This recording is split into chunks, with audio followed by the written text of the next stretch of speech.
এই মেয়েটি তার বান্ধবীর জন্মদিনের অনুষ্ঠানে যেতেই দেখে তার চাইতে অনেক বড় কেক সেখানে আছে এবং সবাই তাকে দামি দামি জিনিস গিফট করতেছে এবং খাবার খাওয়ার সময় একটি মেয়ে বলে, এই ফল মনে হয় তুমি চোখেও দেখোনি। তাদের কথা শুনে মেয়েটি ভাবে আমার এখানে আসাই ঠিক হয়নি।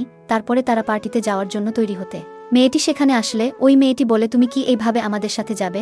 তারপরে তার বান্ধবী তাকে একটি পোশাক দেয় এবং সে পোশাক পরে আসলে ওই মেয়েটি বলে, আরে তাকে এটা দেওয়াই ঠিক হয়নি, তার লোমে এই পোশাকটিই নষ্ট হয়ে যাবে।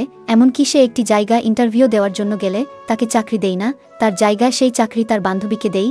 এসব ভেবে সে চলে যেতেই তার বান্ধবী তাকে ডাক দেয়, সে লজ্জায় সেটা লুকিয়ে রাখতে মেয়েটি সেটা নিয়ে বলে, আমি তোরই কেকের অপেক্ষা করতেছি।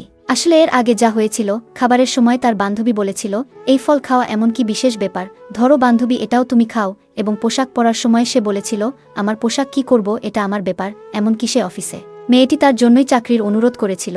তারপরে সে সবাইকে বলে, এটা আমার কাছের বান্ধবী, তাই আমি তার নিয়ে আসা কেক দিয়েই এটা শুরু করব।